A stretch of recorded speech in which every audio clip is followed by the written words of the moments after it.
સ્થાનિક તંત્રને વારંવાર રજૂઆત છતાં તંત્રનું મૌન. જાફરાબાદ તાલુકાના ભાકોદર ગામમાં આવેલી શ્વાન કંપનીના મેનેજર અને સરકારી તંત્રને વારંવાર રજૂઆત કરી હોવા છતાં આંખ આડા કાન કરી રહ્યા છે.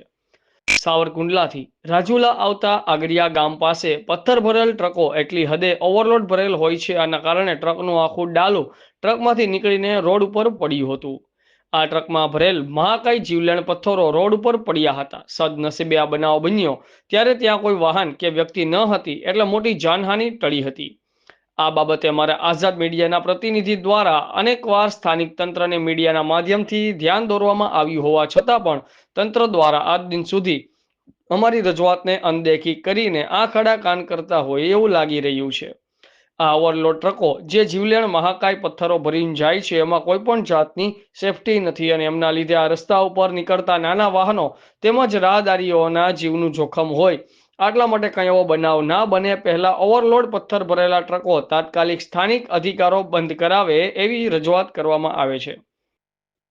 અમારી ટીમ દ્વારા આ બાબતે વધારે જાણકારી મેળવતા એવું જાણવા મળ્યું કે આ ઓવરલોડ ટ્રકોને રસ્તા પર હકારવા માટે ટ્રકોના માલિકો અને સરકારી અધિકારીઓ દ્વારા બંધ બારણે ખીચડી રંધાતી હોય એવું દેખાઈ રહ્યું છે.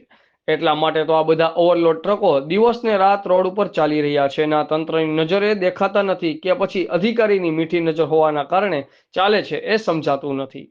હવે જોવું રહ્યું કે અમારા આઝાદ મીડિયાના અહેવાલ બાદ સ્થાનિક અધિકારીઓ દ્વારા આ ઓવરલોડ ટ્રકો ઉપર કોઈ કાર્યવાહી કરવામાં આવે છે કે નહીં.